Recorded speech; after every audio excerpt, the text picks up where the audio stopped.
Okay, good morning, everyone. This meeting of the Law Enforcement Standards Board is being called to order at 10 o'clock a.m. on today is Thursday, July 9, 2026, and is being held in accordance with Chapter 92 of the Hawaii Revised Statutes. Victor, can you take roll, please? Michelle Pu'u, Present. Jared Radula, Yeah, I'm present alone in my office.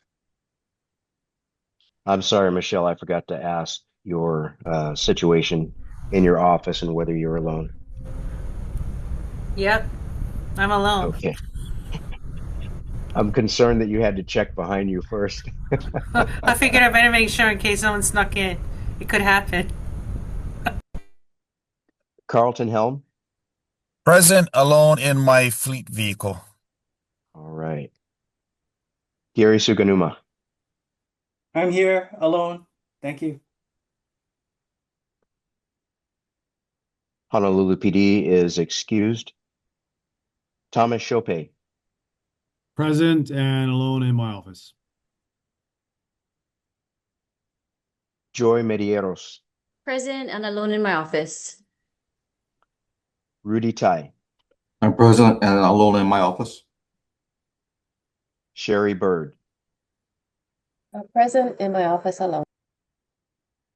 Chair Adrian Dakwa. Present and alone in my office. Craig Tanaka. Present alone in my residence.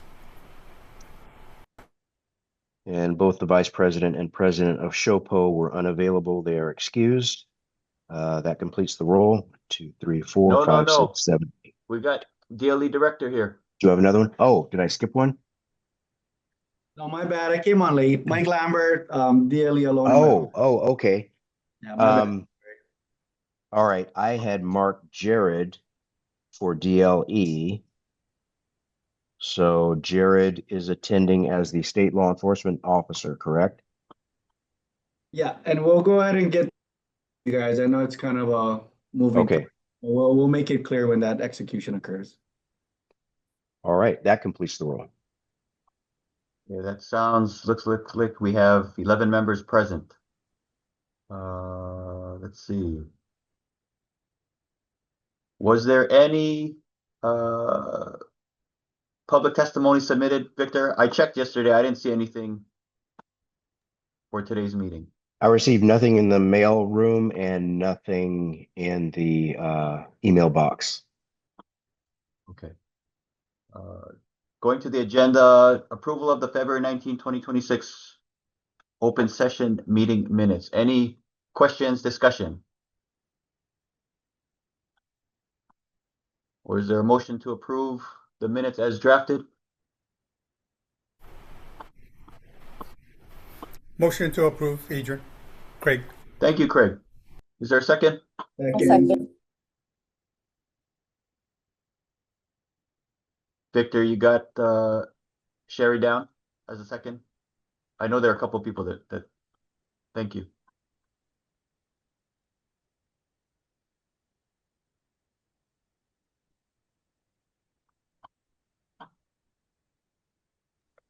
Sorry, I was muted. My sound cut in and out. Who made the initial motion? Initial motion by Craig Tanaka, second by Sherry Bird. Okay, motion to approve the February 19, 2026 open session minutes. All in favor, say aye. Aye. Aye. Any nays? Okay, minutes approved. Thank you. Item agenda 4. This was in. I wanted to say thank you to Big Island Chief Harry Kubujiri. He couldn't make it, but he was one of the inaugural members from this board early on. And as everyone knows, this board was established in 2018 with limited funding, with no staff whatsoever. You know, he served the county for 37 years. I think he was the chief before or following Chief Mahuna's dad. But he did want to say thank you to the board members for their dedication in trying to get the statewide standards up.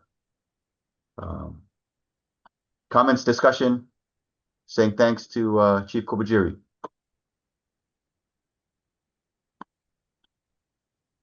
Okay. Item 5, legislative update. So real fast, our bill SB 2519, all it did was kick the can down the road, but it gave us time to get the certification system up from July 1, 2026 to July 1, 2028.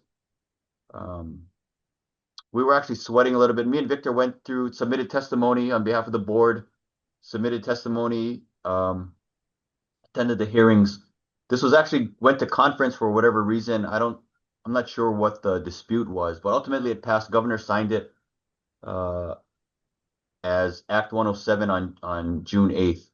So we got 2 years to get the certification system up in place, which includes the admin rules that we're going to get to as well.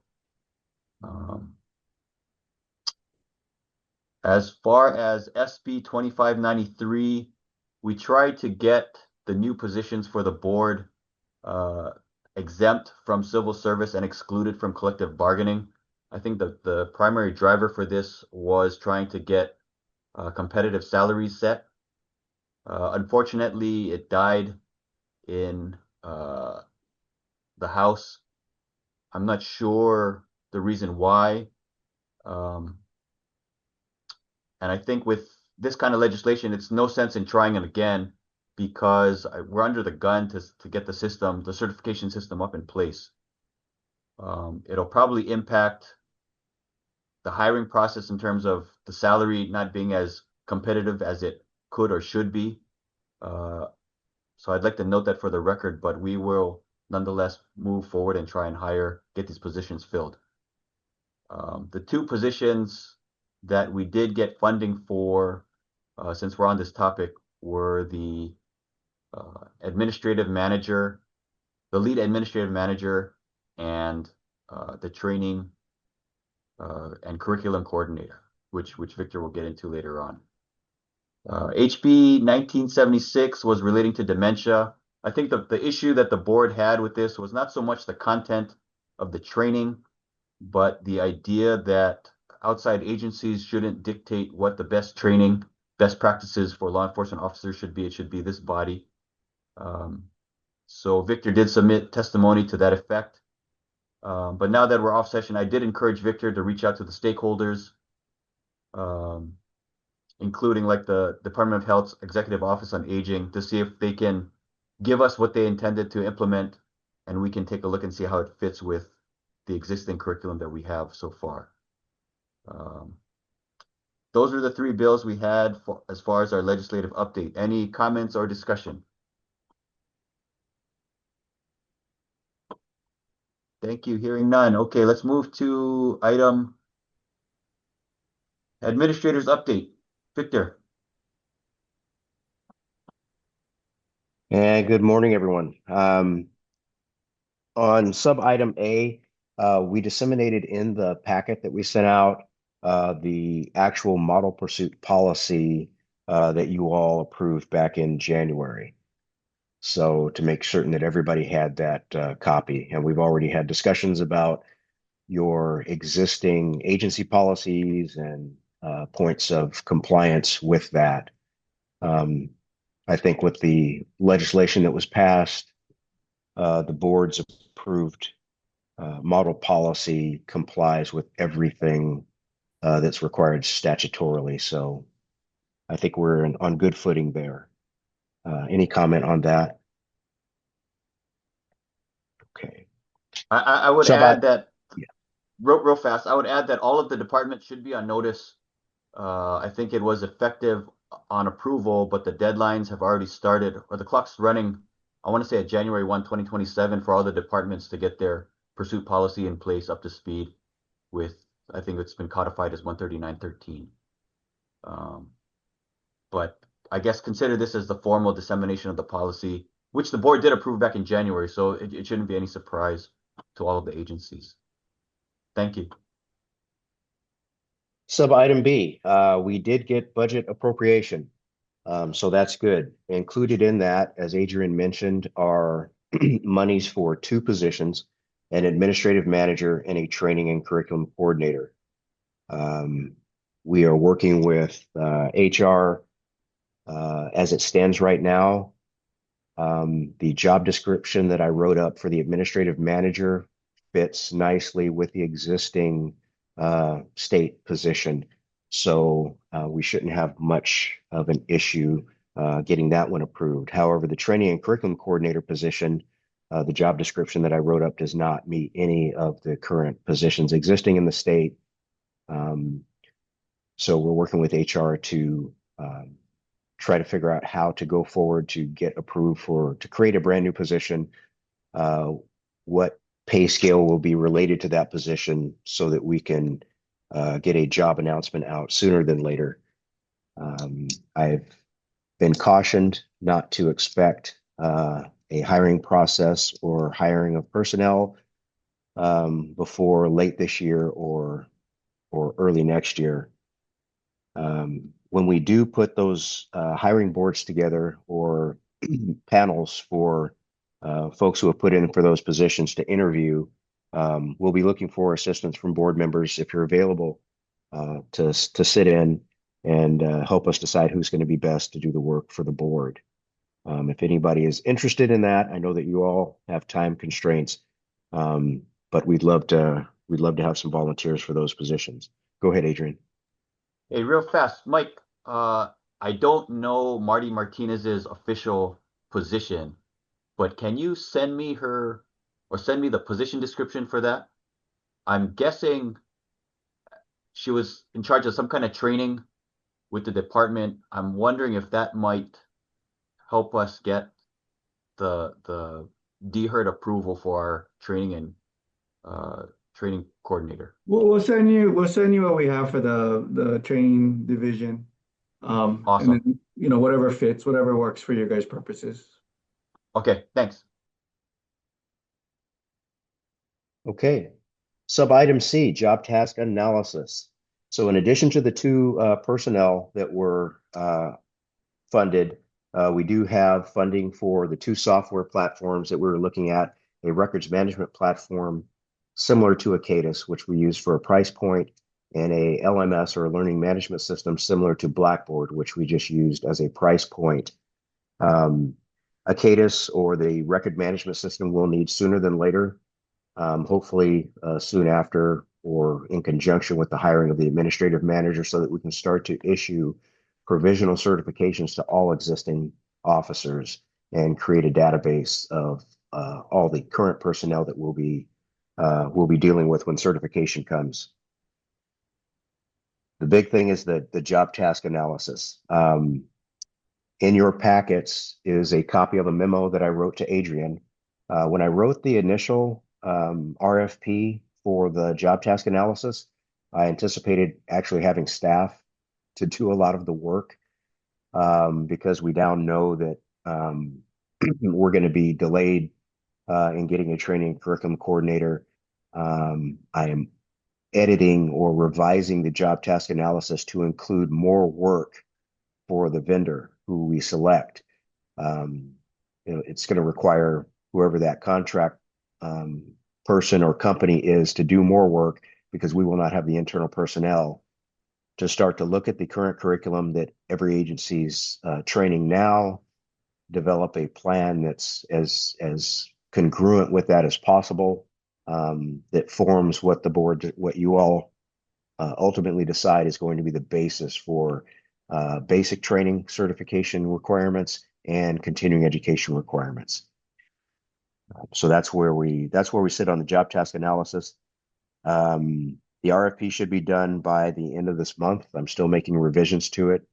I had some meetings last week giving me some guidance on how to navigate the state procurement process for the RFP. Any comments on or questions on that? I would add the comment that board members keep an eye out on the next meeting because I think the board will still have to formally approve the revised RFP for the job task analysis. I want to thank Victor for being able to pivot off the initial draft. I know the board had already approved an earlier draft, but given the deadline and the lack of support, he's had to, again, like he said, adjust the job task analysis So board members, keep your calendars open for the next couple of meetings so we can get this thing out and up and out for bid. Thanks, Victor. Okay, sub item D, the updated Law Enforcement Standard Board Administrative Plan. And I know it's a huge document that I threw at you. It's like 130 plus pages. Couple purposes of that document. It keeps me on track. And the reason why I put it together is so that whenever we are questioned or asked what we're doing, how we're doing it, what goals or targets do we have, and how do we know when we've achieved those things, I've tried to put everything in there, which is why it's such a huge document, including a program logic model and several other things in the appendices of the document. It will also help greatly when it comes time for our annual report, because it gives us metrics by which we can measure our progress, or document our lack of progress due to personnel or delays in hiring, those types of things.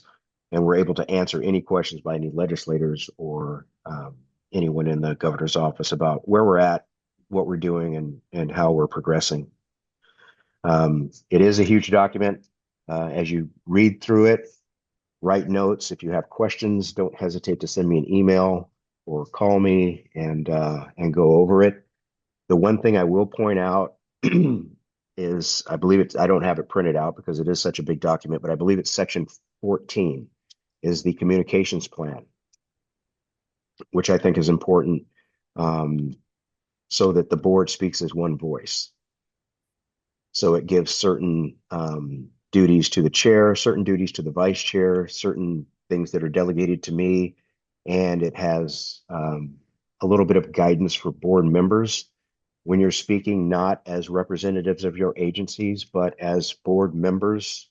If you're approached by the media, or if you're talking to a citizens group, or your police commissions have questions, it is a living document. So look over that section 14 communications plan, and if you have any input or changes, let me know, and we'll change it. It's a living document. It's just meant to keep us on track and to keep me on track and give me a way to measure how well we're doing. Any comments or questions on that? Victor, Craig, Yes. Tanaka. Any of the legislative developments, does it affect any of the plans that you've put together? I mean, it's real comprehensive, but If you notice, I kept the organizational chart in there. It's just illustrative of the 14 people that I would like to have and the 2 that we Okay. got funded for. And other than not getting funding for the lead investigator position, there's not much that was not anticipated from a few months ago. Okay. We knew what was coming, and like I said, everything is in there, what we intend to do, how we're going to measure ourselves objectively, and when we know when we've reached the milestones that we've set for ourselves. Thanks, Victor. Great job. Very comprehensive. Thank you. All right. Subsection E, and this is something for you all to just take a look at. I've just done some groundwork and some background work on some things that I see that we will probably be called to address sooner than later, or that we should be looking at as far as legislation. The number one is the draft bill for the Law Enforcement Authority in Chapter 139 alignment. I wasn't here, so I don't know the discussions that occurred in the development of 139 initially, or why it seems to be employment based. That meaning the board has basically jurisdiction or responsibility for those officers that work for certain named agencies, but not law enforcement officers in general in the state. So why it's tied to employment with those specific agencies, I don't know. But just as an illustration, I flew back from the mainland last night. The person who picked me up said, "Hey, I had to go around because somebody drove up in a golf cart that said police and said I had to move." It wasn't a DLE person. It was one of the armed security guards who, do they have law enforcement authority? I don't know. What is law enforcement authority? As much as I could look at the law, it's not defined. Police powers aren't defined. Law enforcement authority isn't defined. I think that those are some things that we'll be needing to look at as the board when we determine who comes under our jurisdiction or our certification requirements and who does not. And I don't think it's going to be limited to who you're employed by. So that's something we should look at in the future. So just look over what I've written and let me know your thoughts on that. On number 2, the law enforcement identification and impersonation goes along with that. Going back to last night, if you're an armed security guard, the public doesn't know if you're police or not. And if you are an officer, what is your authority? And how do people know that you're a peace officer, especially with the subsidized vehicles? So getting that defined, I think, is going to help our officers. It's going to help our agencies, and it's going to help the board once we start to get into who's certified, who's not, why, and at what level of certification they need. Any questions on those two before I move forward? I'm sorry, law enforcement officer is defined in 139.1? It's so in 139, law enforcement officers are defined, but the statute is kind of limited to who you're employed by. It doesn't mention Department of Transportation. It doesn't mention any other state organizations other than the Attorney General's Office, Department of Taxation. But elsewhere in statutes in general, it seems to be a little bit ambiguous as to what state directors of what agencies are allowed to appoint people as to act with what's called police powers or law enforcement authority, neither one of which is, I don't think, is adequately defined. Sure.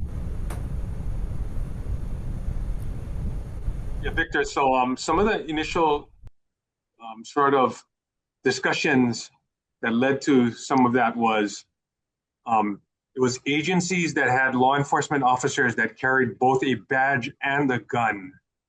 So if you look in statute and you look all across state government, and you'll find that some agencies have people that could be conferred with some form of law enforcement authority, but the level of authority they actually use it for or have it for is very limited. So for example, there used to be DCCA investigators that had, at least by statute, the appearance of law enforcement authority, but that authority was simply to serve a subpoena and that kind of thing. So I think in the law enforcement standards board discussion early on, it was what agencies actually have people that carry both a badge and a gun where it applied to. And that's why those limited agencies were first named. Okay, that's good background. And Jared, correct me if I'm wrong, but DOT transportation was a member of the board as well. I think public safety and transportation were initially board members when there was membership of 14, and somehow they got removed along the way, right? Yeah, I think that's correct.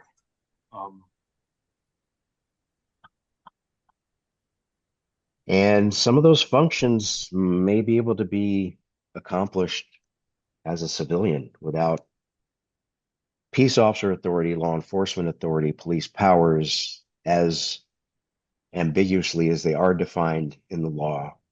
I'm looking forward to the point where once the standards do go into place and complaints are submitted to whoever our lead investigator might be, the public doesn't know.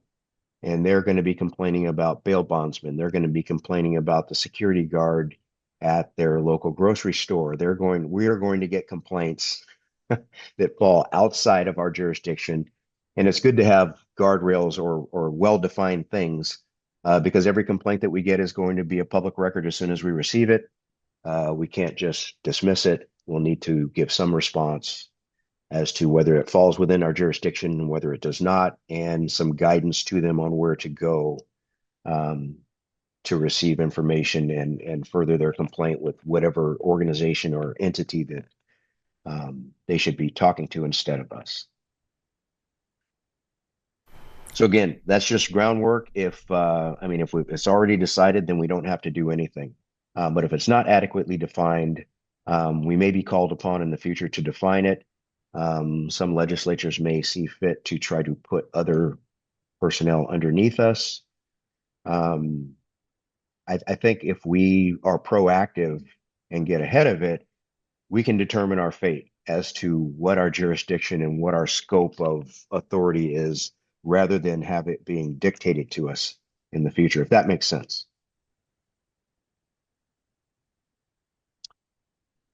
Number 3 is the draft model policy for the law enforcement identification. That goes along with those other two. 4 and 5, criminal history records access. There is a movement in the in federal law to get all law enforcement standards organizations of every state criminal history records access. That should be backed up at the state level with statutes that are in place that, you know, define us as a entity that does have the ability to check criminal history record access and doing our duties, whether it be certification of officers, taking certification action, doing investigations on complaints about officers, running criminal histories on the complainants before we send an investigator out. I think those things are important for us to have. Draft bill number 5, the board, we will be collecting data and we will be creating records for each and every officer in the state to prevent the board being used as a backdoor to circumvent anything in your collective bargaining agreements with the union and anything in your agency's specific policies on what records you release or not. If you have restrictions on the public records and the information on your officers that you give out, we don't want the board to be used as a backdoor for people to just come to us to get that information that they could not get from you. And I do believe it's important that especially our investigation records be held confidentially, and that we release basic information on certification status only about the officers who we certify. So please take a look at that draft that I put together.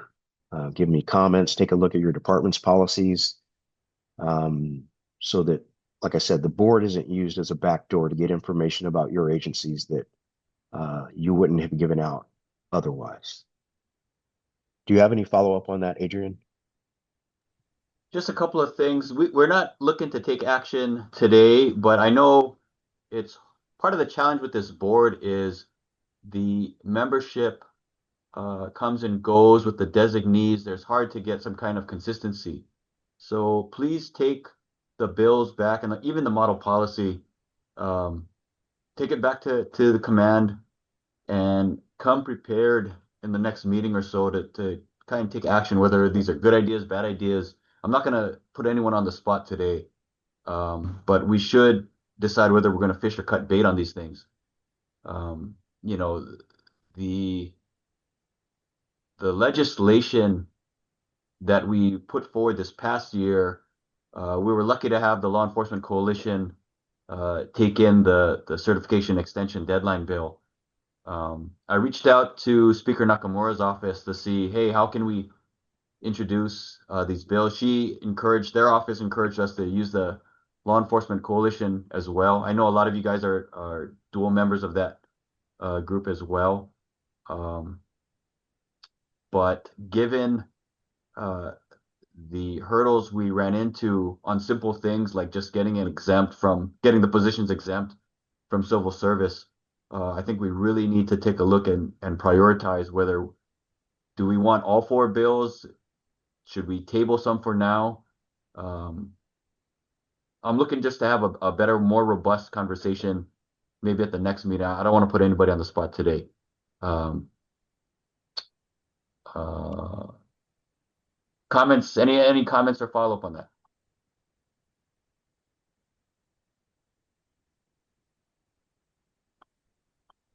Okay, hearing none. Victor, go ahead. Okay, I did establish a SharePoint document library.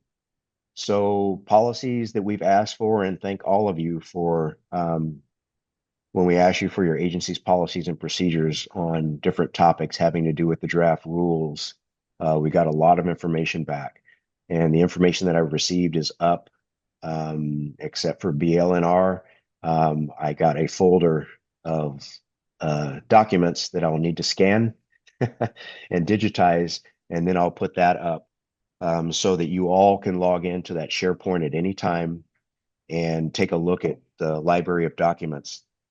In there are all of the draft rules, everything needed for your current PIGs to take a look at the draft rules. Other documents that we're looking at or we deal with should be available in that SharePoint document library. If there's something that you would like to see in there that's not, just let me know and we'll establish that. The one thing that we cannot use the SharePoint for is to circumvent sunshine law. So it's available to each of you individually, but we shouldn't be using it to collaborate, if that makes sense. Candace, do you have any guidance on any restrictions we should be looking at in our use of a shared document library? No, I think, I mean, I agree with what you said, and I think it's for each individual's use, but not to circumvent sunshine. Okay. And I'll give the qualification to that. That doesn't mean that you can't call me. I'm not a board member. So by all means, you see something there, you have a question about it, give me a call, send me an email, say, hey, Vic, what is this subsection 5? What does this mean? And I'll get back to you. That's completely okay. Or if your entire PIG wants to set up a meeting with me, that's fine, because that's appropriate. But outside of a PIG or outside of our individual conversations back and forth, it's limited to us coming back together to discuss it in these open meetings. That brings us to the last subsection there, website development. Our IT folks have done an outstanding job in putting together a draft of a website. It's not up, it's not live yet, but we are defining what should be in it. One of the things that will be in it is a board member portal. So instead of looking back 3 months to that email we sent you for your SharePoint access documentation, you'll be able to click a link and get to the place where you can get into SharePoint, you can access documents, and you'll have a one-stop shopping for that. The other thing is each of you will be listed as a board member, and also we will be able to advertise for our unfilled open board positions for folks to get nominated to be board members so that we don't struggle with quorum. And hopefully we get people who are enthusiastic about having a voice in all of the processes and all of the things that we're doing and get them on board.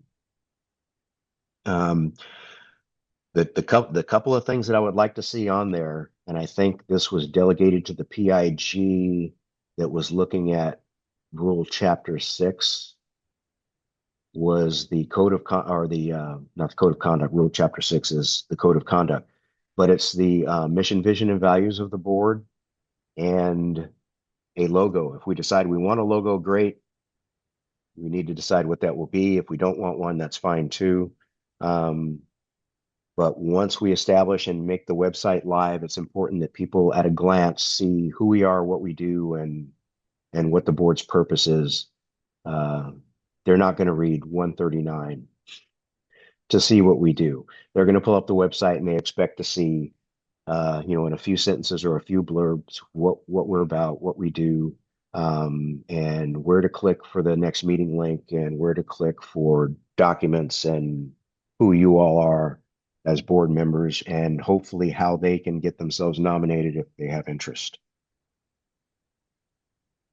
Any questions or comments about those last two items, the SharePoint or the board website?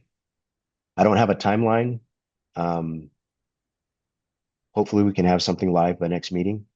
But like I said, I would love to finalize our mission, vision, and values and establish our identity as you decide who and what the board is and what our public face or our brand is going to be. Hey, Go ahead, real Adrian. fast on the SharePoint library. I know for as far as the draft rules that we're trying to set up, we broke up into PIGs, permitted interaction groups. Some of that membership has changed. Some of the designees probably are like, what the heck are you talking about? So I think for the next meeting, we'll probably have a report on the PIGs and find a different vehicle to get the rules discussed and moved on.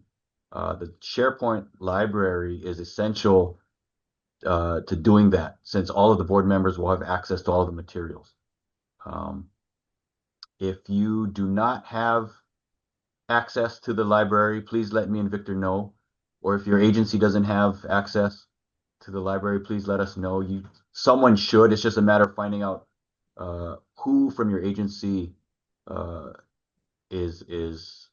access to that. Comments, questions?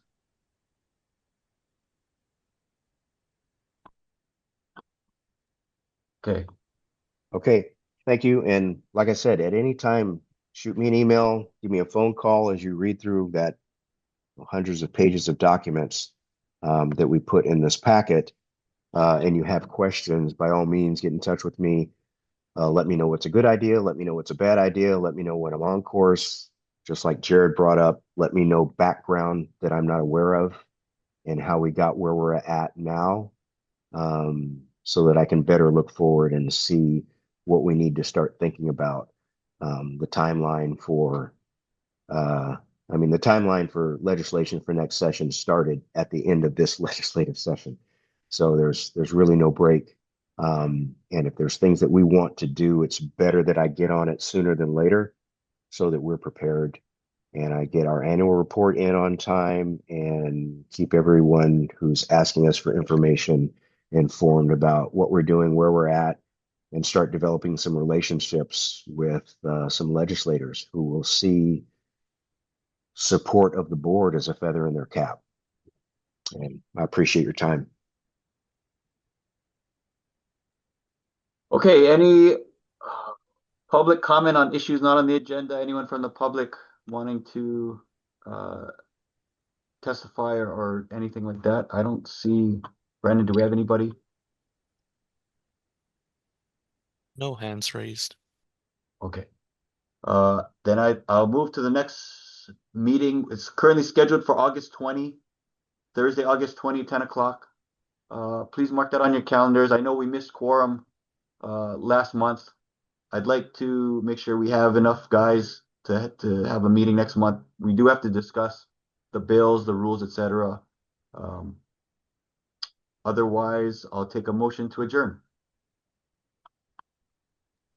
Motion to adjourn. Thank you, sir. Second the motion. Thank you. Okay, guys. Then the meeting at 10:40 a.m. is adjourned. Thank you.